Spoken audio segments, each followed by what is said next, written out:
Shock bar guide, उसके अलावा wrapping side में जो भी चीज़ें लगी हैं अटैचमेंट स्पेशली छोटे छोटे वो सब डैमेज हुए हैं। नीचे का आप नज़ारा देखो, आपको इस फील्ड के गिरने का अंदाज़ा हो जाएगा कितनी बुरी हालत हो रही है। सारे के सारे कलेक्टिंग इलेक्ट्रोड रोल हो चुके हैं, मुड़ चुके हैं। अगर कुछ बातों का ध्यान रखा जाए तो इस तरह की कंडीशन और ऐसी सिचुएशन की पूरी फील्ड ईएसपी हॉपर के अंदर गिर जाए वो कभी नहीं आएगी। और वो क्या है वो मैं अभी आपको आगे की वीडियो में बताऊंगा कि किन किन बातों का ध्यान रखना चाहिए ईएसपी इरेक्शन के टाइम पर और बाद में मेंटेनेंस के टाइम पर। एमिटिंग सिस्टम का पूरा लोड सस्पेंशन बोल्ट के ऊपर होता है जो ईएसपी के टॉप में लगे होते हैं चारों कॉर्नर पर। उसके अलावा जो कलेक्टिंग सिस्टम होता है उसका लोड वेल्डिंग के ऊपर होता है। तो मेनली जो फील्ड गिरती है ना वो कलेक्टिंग सिस्टम वाली ही फील्ड गिरती है। ये जो आप शॉक बार गाइड देख रहे हो ना, देखो ये झूल रहा है, ये इस वाले हॉपर का है। किस तरह से वहाँ से मुड़ा है और मुड़ के ये नीचे लटक गया है। ये रैपिंग साइड का है शॉक बार गाइड ये वाला, और इधर देखो ये नॉन रैपिंग साइड का है, यहाँ से बिल्कुल फट गया है ये, और उसके बाद ये भी झूल रहा है नीचे। देखो ये शॉक बार गाइड कहलाता है। तो ये पूरा का पूरा इमिटिंग सिस्टम है टॉप टू बॉटम, ये एज इट इज़ है बिल्कुल। इसमें थोड़ी बहुत आप देख सकते हो नुकसान हुआ है, नीचे के फ्रेम डैमेज हो गए हैं, बेंड हो गए हैं। उसके अलावा आप ऊपर देखो कुछ भी डैमेज नहीं हुआ है। वर्टिकल बॉक्स, ये सारे एंगल फ्रेम। ईएसपी को सही तरीके से चलाने में C&I सिस्टम का भी बहुत बड़ा इंपॉर्टेंट रोल है। और उसके अलावा जो एश लेवल इंडिकेटर लगा होता है ना, देखो क्या हालत हो गई है, अभी बेंड हो गया है, वो वहाँ से मुड़ चुका है। ये दो लगे होते हैं, एक टॉप पोजीशन में और एक बॉटम पोजीशन में ईएसपी हॉपर में। मेरी वीडियो को वैसे लोग भी देख सकते हैं जिनके हाथों में पावर प्लांट की पूरी बागडोर है, या ये कहें कि वैसे लोग जो पावर प्लांट के मैनेजमेंट का काम देखते हैं, स्पेशली ईएसपी फील्ड्स के मैनेजमेंट का काम देखते हैं। ईएसपी को किस तरह से चलाना है, कैसे उसे मेंटेन करना है। ईएसपी को बनाना आसान है पर उसे मेंटेन करके रखना, उसे हमेशा सही वे में चलाना, ये मुश्किल काम होता है। बिकॉज़ ईएसपी में थोड़ी सी प्रॉब्लम के बाद ही ईएसपी फील्ड्स आउट हो जाती हैं, ईएसपी डेड हो जाएगी, जगह जगह पे आपको स्पार्किंग की प्रॉब्लम आएगी, फील्ड सही तरीके से चार्ज नहीं होगी, 100% चार्ज नहीं होगी, तो फील्ड आपकी फिर समझिए सही तरीके से नहीं चल रही है।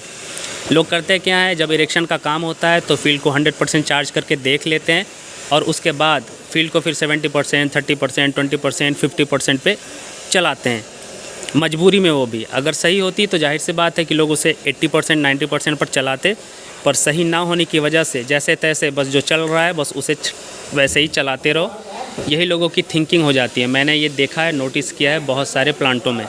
किस तरह से ईएसपी इंटरनल का इरेक्शन का काम होता है उस पर अलग से मैंने वीडियो अपने चैनल पर डाल रखी है। अगर आपको उस बारे में जानकारी चाहिए तो आप उस वीडियो को जाके देखो, आपको उसमें पूरी जानकारी मिलेगी ईएसपी इंटरनल के इरेक्शन से रिलेटेड। किस तरह से ये पूरा का पूरा मटेरियल असेंबल किया जाता है ईएसपी इंटरनल के अंदर। ये बड़ी बड़ी जो आप फ्रेम देख रहे हो, फ्रेम का पूरा सेट 6 लाइनों का, 7 लाइनों का, 8 लाइनों का। उसके अलावा ये वर्टिकल पाइप, ये कलेक्टिंग इलेक्ट्रोड 15 मीटर का, ये मंकी लैडर, वर्टिकल बॉक्स, उसके अलावा ये ऊपर के फ्रेम, इसके अलावा इसके ऊपर के frame, CRM system, ERM system, collecting frame, ये पूरा का पूरा मटेरियल किस तरह से ईएसपी इंटरनल के अंदर आता है, कैसे आता है, ये पूरी जानकारी मेरे चैनल पर आपको मिल जाएगी। उस पर अलग से मैंने सेपरेट वीडियो बनाई है ईएसपी से रिलेटेड। अगर कुछ बातों का ध्यान रखा जाए तो इस तरह की कंडीशन और ऐसी सिचुएशन की पूरी फील्ड ईएसपी हॉपर के अंदर गिर जाए वो कभी नहीं आएगी। और वो क्या है वो मैं अभी आपको आगे की वीडियो में बताऊंगा कि किन किन बातों का ध्यान रखना चाहिए ईएसपी इरेक्शन के टाइम पर और बाद में मेंटेनेंस के टाइम पर। इस तरफ मैं आपको लेकर चलता हूँ इस वॉकवे के थ्रू, और फिर आपको बताता हूँ कि वो क्या काम है जिस पर इंसान को ध्यान देना चाहिए ताकि फील्ड सही तरीके से वर्क करे और उसमें कम से कम प्रॉब्लम आए, ऐसी सिचुएशन ना आए जो इस वक्त आप वीडियो में देख रहे हो। सारी की सारी प्लेटें, shock bar guide, shock bar guide angle, उसके अलावा जो भी मटेरियल सब गिरा पड़ा हो ईएसपी हॉपर के अंदर। हाँ, तो मेरे वैसे दोस्त और बंधु जिनके कंधों के ऊपर पावर प्लांट में बनी ईएसपी को सही तरीके से चलाने की जिम्मेदारी है, उनके लिए कुछ इम्पॉर्टेंट पॉइंट है जो मैं आप लोगों से शेयर करने वाला हूँ। अगर आप उस इम्पॉर्टेंट पॉइंट पर ध्यान देंगे तो आपकी फील्ड सही तरीके से चलेगी। इस तरह की प्रॉब्लम तो नहीं आएगी जो इस वक्त आप वीडियो में देख रहे हो, इस तरह की सिचुएशन और कंडीशन नहीं आएगी अगर आप उन सारी बातों का ध्यान रखेंगे तो सबसे पहली ध्यान देने वाली चीज़ है वेल्डिंग। वेल्डिंग का सही तरीके से होना ये मोस्ट इम्पॉर्टेंट है ईएसपी इंटरनल फील्ड इरेक्शन के टाइम पर। अगर वेल्डिंग में कंजूसी होगी, वेल्डिंग प्रॉपर वे में नहीं होगी, तो फील्ड गिरने के 99% चांस हैं। बिकॉज ESP इंटरनल में लगे हुए सारे स्ट्रक्चर का दारोमदार, इन शॉर्ट पूरा का पूरा लोड वेल्डिंग के ऊपर होता है। अगर वेल्डिंग सही तरीके से ना हो तो वो जो स्ट्रक्चर लगा होता है ESP इंटरनल में, ये सारे वो टूट के नीचे गिर जाएंगे ESP हॉपर के अंदर। मैं आपकी जानकारी के लिए बता दूं, आप कंफ्यूज ना होना, एमिटिंग सिस्टम का पूरा लोड सस्पेंशन बोल्ट के ऊपर होता है जो ESP के टॉप में लगे होते हैं चारों कॉर्नर पर। उसके अलावा जो कलेक्टिंग सिस्टम होता है उसका लोड वेल्डिंग के ऊपर होता है। तो मेनली जो फील्ड गिरती है ना, वो कलेक्टिंग सिस्टम वाली ही फील्ड गिरती है। कलेक्टिंग से जो भी रिलेटेड मटेरियल होते हैं ESP इंटरनल के अंदर, वो टूट के नीचे गिर जाते हैं। चाहे वो कलेक्टिंग फ्रेम हो, कलेक्टिंग इलेक्ट्रोड हो, उसमें लगे हुए शॉक बार एंगल, शॉक बार गाइड, ये सारी चीज़ें। इमिटिंग फ्रेम जो है ना, जो आपस में कनेक्ट है, first layer, second layer, third layer या फिर फोर्थ लेयर का, ये वर्टिकल बॉक्स हो गया, ये सब जितना भी आप देख रहे हो, इन सब का पूरा लोड सस्पेंशन बोल्ट के ऊपर होता है जो बिल्कुल टॉप पोजीशन में लगा होता है ESP के टॉप पोजीशन पर। तो फील्ड जब भी गिरेगी, वो कलेक्टिंग सिस्टम से रिलेटेड जो भी मटेरियल होगा ESP इंटरनल में लगा हुआ, मेनली वही गिरेगा। बिकॉज वो वेल्डिंग से कनेक्ट रहता है। कलेक्टिंग सिस्टम में लगे हुए मटेरियल का पूरा लोड वेल्डिंग के ऊपर होता है। वेल्डिंग टूटेगी, छूटेगी तो सारा का सारा मटेरियल हॉपर के अंदर में गिरेगा, जैसा कि अभी आपने देखा इस वाले हॉपर में। एमिटिंग सिस्टम का कोई भी मटेरियल जल्दी ESP इंटरनल के अंदर हॉपर में नहीं गिरता। फील्ड गिरने का मतलब यही है कि कलेक्टिंग का पूरा मटेरियल आपका ESP के अंदर गिर चुका है। एमिटिंग सिस्टम का जो भी मटेरियल होता है वो ऐसे ही एज इट इज़ हैंग हो रहा होता है सस्पेंशन बोल्ट के ऊपर में। तो ये दो चीज़ें बिल्कुल आप क्लियर रखना माइंड में।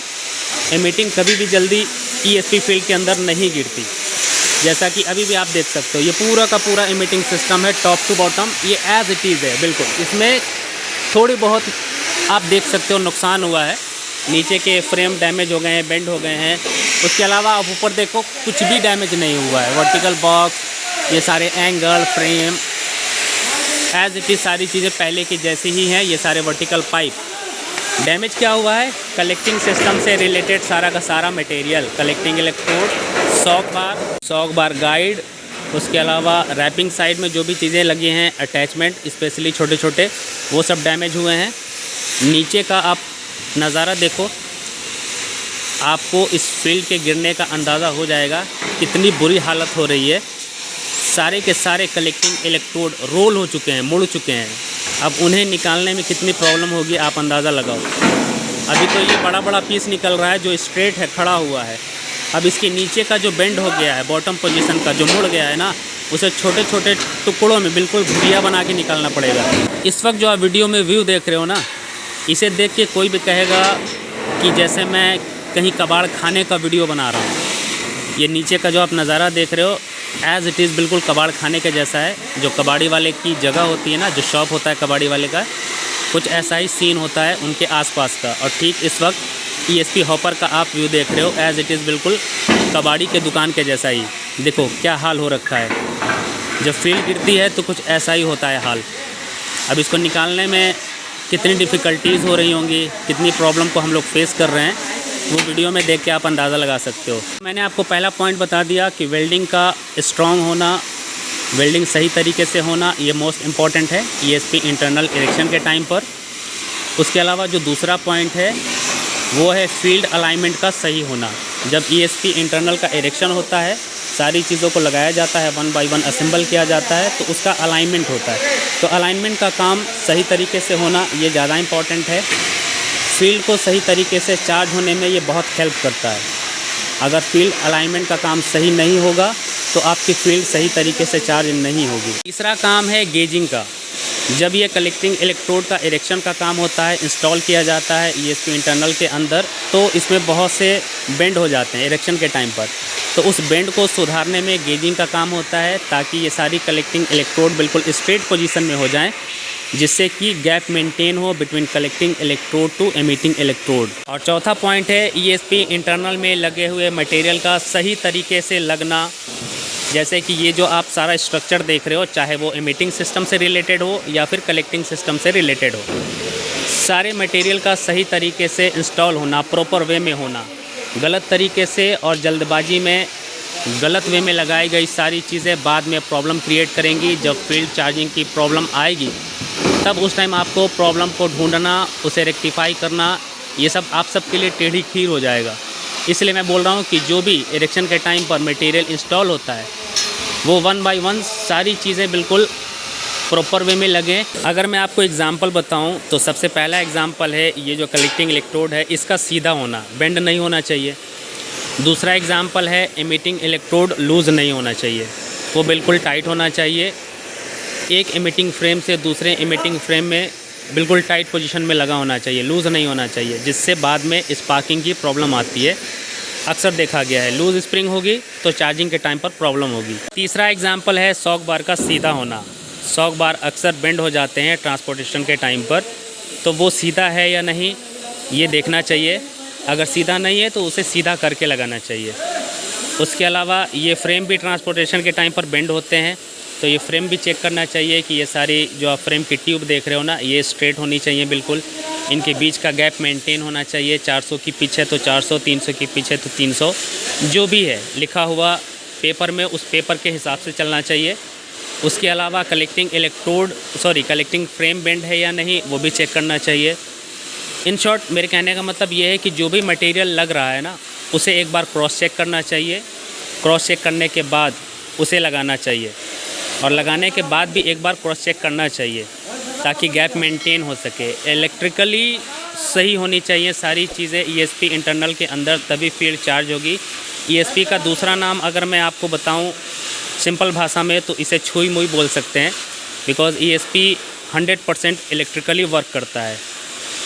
थोड़ी सी भी प्रॉब्लम आएगी ईएसपी के अंदर तो फील्ड चार्ज नहीं होगी, फील्ड आउट हो जाएगी, जगह जगह से स्पार्किंग की प्रॉब्लम आएगी और उसे ढूंढना काफ़ी मुश्किल हो जाता है, स्पेशली रनिंग कंडीशन में। जब ईएसपी एक बार चार्ज हो जाती है, ईएसपी के अंदर लोड दे दिया जाता है, ऐश आ जाती है, फिर बाद में उसे बंद करके चेक करना बहुत मुश्किल हो जाता है। ऑलरेडी हीट होती है, राख भरी होती है, और उसमें पॉइंट आउट करना, चीज़ों को रेक्टिफाई करना, प्रॉब्लम को ढूंढना, ये सब काफ़ी मुश्किल हो जाता है। इसके बाद अगला एग्जांपल है ईआरएम और सीआरएम सिस्टम से रिलेटेड। ईएसपी इंटरनल में जो ईआरएम और सीआरएम सिस्टम लगा होता है, एमिटिंग रैपिंग मैकेनिज्म और कलेक्टिंग रैपिंग मैकेनिज्म सिस्टम, नीचे की साइड में सीआरएम सिस्टम लगा होता है, ऊपर की साइड में मिडिल और टॉप पोजीशन में ईआरएम सिस्टम लगा होता है।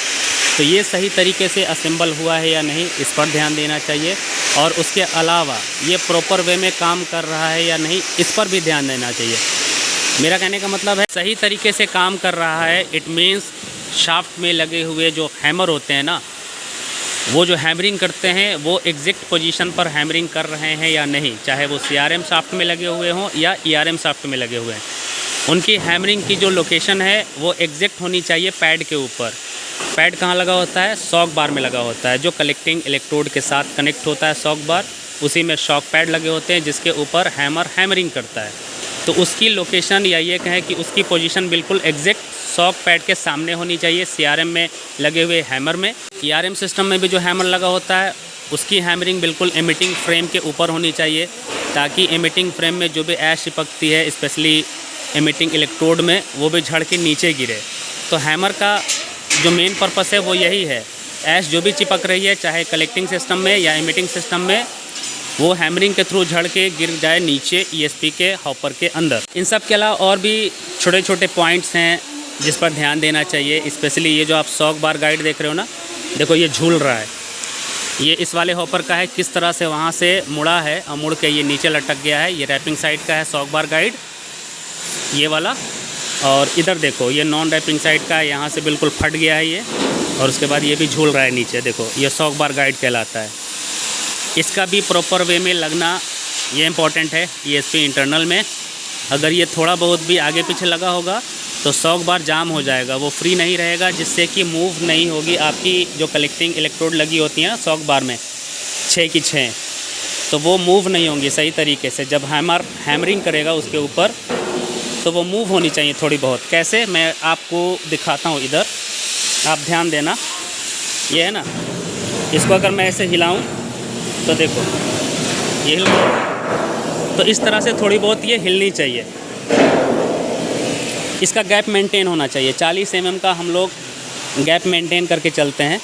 जो इसका स्टैंडर्ड है 40 mm, shock bar between shock bar to shock bar guide.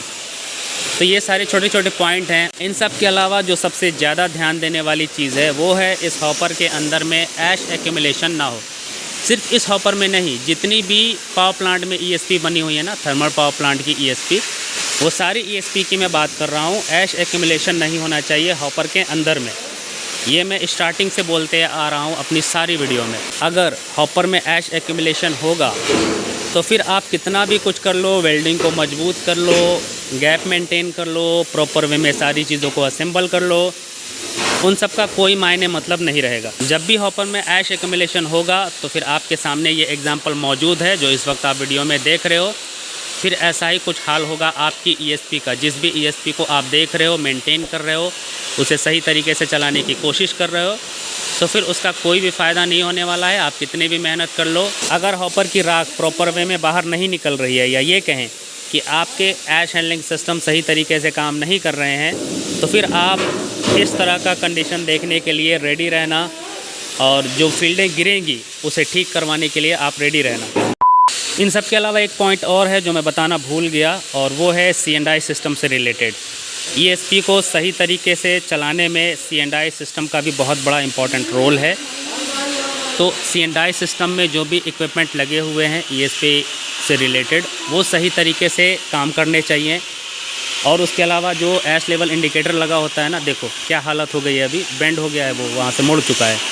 ये दो लगे होते हैं, एक टॉप पोजीशन में और एक बॉटम पोजीशन में ESP हॉपर में। और यही ऐश लेवल इंडिकेटर ये बताते हैं कि हॉपर में ऐश का लेवल कितना है। तो इनका प्रॉपर वे में काम करना बहुत ज़रूरी है। अगर ये काम नहीं करेंगे तो किसी को भी पता नहीं होगा, जो कंट्रोल रूम में बैठे होते हैं ना, उन्हें हवा भी नहीं लगेगी कि इस हॉपर में ऐश कितना है, उसका लेवल कहाँ पहुँच चुका है। तो ये सही तरीके से काम करें, ये ज़्यादा ज़रूरी है।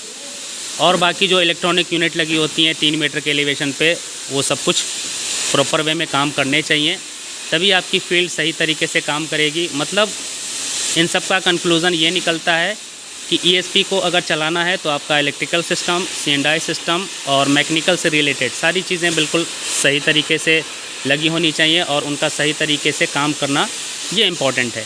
तभी आप इस तरह के हादसों से या इस तरह की कंडीशन से, सिचुएशन से बच सकते हैं। अदरवाइज़ कितनी भी अच्छी फील्डें बना लो, कितना भी उसे मजबूत वेल्ड कर दो, एंड में आपके सामने रिज़ल्ट यही आएगा अगर कहीं पर भी आप गलती करते हो तो भैया कुल मिला के बात ये है कि अगर आपको ESP सही ढंग से चलाना है, ये मैसेज स्पेशली उन लोगों के लिए है जो ESP को हैंडल करते हैं, मेंटेन करते हैं किसी भी पावर प्लांट में, चाहे वो JE हो, AE हो, किसी भी पोस्ट पर हो। मैं पर्टिकुलर किसी एक पोस्ट की बात नहीं कर रहा, वो जिस भी पोस्ट पर हो, इंजीनियर हो, कोई भी अधिकारी हो किसी भी पावर प्लांट के, उन सब के लिए मेरा मैसेज यही है कि अगर आपको ESP सही ढंग से चलानी है तो आपको सारी चीज़ों पर ध्यान देना पड़ेगा। किसी भी चीज़ को बाईपास आप नहीं कर सकते। बाईपास करेंगे तो आपकी ESP थोड़े दिन तक सही चलेगी, उसके बाद प्रॉब्लम क्रिएट जब होगी तब आप उस प्रॉब्लम को रोक नहीं सकते, और वो प्रॉब्लम धीरे धीरे बढ़ती ही चली जाएगी, और एंड में क्या होगा, रिज़ल्ट आपके सामने है, आपकी फील्ड गिर जाएगी। और उसके बाद कुछ इस तरह से हमें टुकड़ों में उसे काट काट के निकालना पड़ेगा, बिल्कुल ऐसे कबाड़ के जैसे सारी चीज़ें जो आप देख रहे हो, ऐसे ही हालत हो जाएगी नई नई ESP की, और हुई भी है। 1-1 साल, 6-6 महीने, 3-3 महीने पुरानी ESP, मान लो अभी इरेक्शन हुई और 3 महीने बाद गिर गई, ऐसे ऐसे ESP के मैंने हाल देखे हैं, और उसे बाद में निकाला भी है रिमूव करके। इसीलिए मैं ये कह रहा हूँ कि कोई भी गारंटी के साथ ये नहीं कह सकता कि ESP इरेक्शन का काम आज कंप्लीट हो गया, सारी चीज़ें प्रॉपर वे में लग चुकी हैं, वेल्डिंग मजबूत है, अब हमारी फील्डें बिल्कुल सही चलेंगी, गिरने का कोई सवाल नहीं है।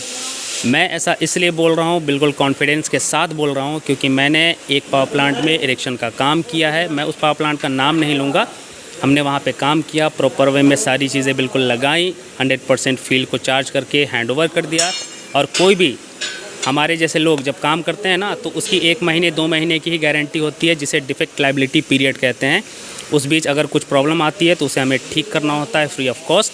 उसके बाद जैसे ही हम हैंड ओवर कर देते हैं कस्टमर को, उसके बाद हमारी कोई गारंटी नहीं होती। फिर जो कुछ भी प्रॉब्लम क्रिएट होती है वो कस्टमर समझे, फील्ड गिरती है क्या होती है, उससे हमारा कोई लेना देना नहीं है। इसलिए मैंने कहा कि आप बिल्कुल भी गारंटी के साथ ये नहीं कह सकते कि अब हमारी फील्ड गिरेगी ही नहीं। आपको उसे सही तरीके से चलाना है, अच्छे से हैंडल करना है, एज सिस्टम सही तरीके से काम करे, टाइम टू टाइम फील्ड को चेक करना, रेक्टिफाई करना। मैंने ऐसा देखा है एनटीपीसी के पावर प्लांट और बाकी दूसरे पावर प्लांट, एनटीपीसी के जो भी पावर प्लांट होते हैं 30-30 साल 40-40 साल पुराने, उसकी ईएसपी वो सब कुछ सही तरीके से काम करती है। उसके अलावा जो लापरवाही से काम करते हैं, लापरवाही से मैनेज करते हैं, हैंडल करते हैं ईएसपी को, ऐश हैंडलिंग सिस्टम सही तरीके से काम नहीं करता, उनकी ईएसपी महीने 3 महीने में गिर जाती है।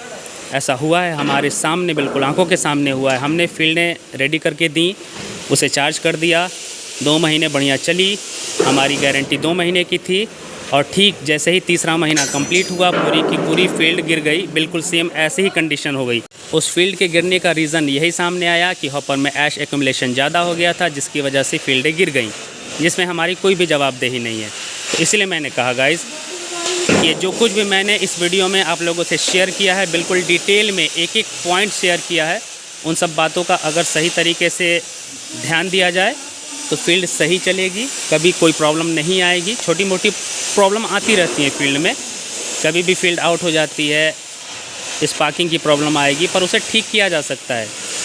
पर लापरवाही से अगर आप फील्ड को हैंडल कर रहे हो, मेंटेन कर रहे हो, उसे चला रहे हो, तो फिर इस तरह का कंडीशन होने से उसे कोई भी रोक नहीं सकता। ये मैं बोल सकता हूँ गारंटी से। वीडियो में आप देख सकते हो गाइस, बातों ही बातों में मैंने जितना भी आप लोगों से इन्फॉर्मेशन शेयर किया है, ये सब शेयर करने में जितना भी वक्त लगा है, उतने वक्त में ये पूरा का पूरा हॉपर खाली हो चुका है। आप देख सकते हो ऊपर में जितनी भी प्लेटें आपको दिखाई दे रही थी, इस वक्त वो सब गायब हो चुकी हैं, बाहर रिमूव हो चुकी हैं। अब सिर्फ नीचे में जो दबा पड़ा हुआ है ना, बेंड हो गया है, रोल हो गया है, वो सब अब छोटे छोटे टुकड़ों में कट करके निकाला जा रहा है। वो लंबे पीस में नहीं निकल सकता। जैसे ही ये पूरा रिमूव हो जाएगा, उसके बाद सॉक बार को कट करेंगे 2 पीस में। सॉक बार कट करने के बाद जो भी थोड़ी बहुत उसमें स्प्रिंग गिरी हुई है, वो स्प्रिंग को निकालेंगे। वो सॉक बार गाइड कट करेंगे लास्ट में, उधर से और एक इधर से, और फिर हैंड ओवर कर देंगे। जिनका ऐश हैंडलिंग सिस्टम का काम है, वो इसके अंदर जो राख जमा है उसे बाहर निकालेंगे। हमारा काम है सिर्फ मटेरियल को रिमूव करना। और जैसे ही नीचे का जो भी मटेरियल रिमूव हो जाएगा ना, उसके बाद में भी हम इसे भी रिमूव करेंगे, बिकॉज़ इसकी भी कंडीशन ख़राब हो चुकी है। वीडियो में आप देख सकते हो, ऑलमोस्ट इसमें जितने भी फ्रेम देख रहे हो, फ्रेम में लगी हुई ट्यूबें वो बेंड हो चुकी हैं। गाइस, डिटेल में इन्फॉर्मेशन देने के चक्कर में वीडियो काफ़ी लंबी हो गई है, सो आज की इस वीडियो को यहीं पर एंड कर देते हैं। आई होप आज की इस वीडियो में जो भी मैंने जानकारी दी है वो आपको पसंद आई होगी, अच्छी लगी होगी। वीडियो अगर अच्छी लगी है तो लाइक और शेयर कर देना। चैनल पर नए हो तो चैनल को सब्सक्राइब कर लेना, ताकि इस तरह की और भी इंटरेस्टिंग वीडियो आपको आसानी से मिल सके। देखो, कुछ इस तरह से गैस कटिंग होती है। जो इस वक्त आप वीडियो में देख रहे हो ना, वो बंदा गैस कटर है और गैस कटिंग के थ्रू सॉक बार को कट कर रहा है 2 टुकड़ों में। बिकॉज सॉक बार का वेट बहुत ज़्यादा होता है और वो एक पीस में निकलेगा भी नहीं, निकलेगा तो बहुत डिफ़िकल्टीज़ आएंगी। इसलिए उसे आसान करने के लिए हम उसे 2 पीस में कट करवा रहे हैं। पहले ये सारा मटेरियल अंदर से निकल जाएगा। जब ये पूरा हॉपर खाली हो जाएगा, ये सॉक बार गाइड, ये सॉक बार गाइड, ये सारी चीज़ें निकल जाएंगी। उसके बाद हम ये डिसाइड करेंगे कि इस फ्रेम का क्या करना है। वैसे मैं मान के चल रहा हूँ कि ये बॉटम पोजीशन का जो फ्रेम है, इसे हम रिमूव करेंगे। बाकी जो चीज़ें हम बचा सकते हैं उसे बचाएंगे। ये vertical box, monkey ladder, vertical pipe, ये मिडिल का फ्रेम, उसके ऊपर टॉप मिडिल का फ्रेम और उसके ऊपर टॉप का फ्रेम, ये सारे इमिटिंग फ्रेम को हम बचा लेंगे। इसमें हमें कोई भी बेंड नहीं दिखाई दे रहा है। और लास्ट में हम चेक करेंगे कलेक्टिंग फ्रेम जो टॉप पोजीशन में है, मुझे लगता है कि वो मुड़ गया है, बेंड हो गया है, तो उसे भी हम लोग रिमूव करेंगे। वो एंड में करेंगे। पहले ये सारा हम रिमूव कर लेंगे, उसके बाद कलेक्टिंग फ्रेम रिमूव करेंगे। देन उसके बाद हम सेकंड वाले हॉपर में आएंगे। ये सारी प्लेटों को बिल्कुल कट करके उड़ा देंगे बाहर की साइड में। ये 2-3 लाइनें सही हैं, उसके बाद ख़राब है इस साइड में। अगर मैं आपको दिखा दूँ, चलो दिखाई देता हूँ, 2 मिनट और लगेगा फ्लैश ऑन करके।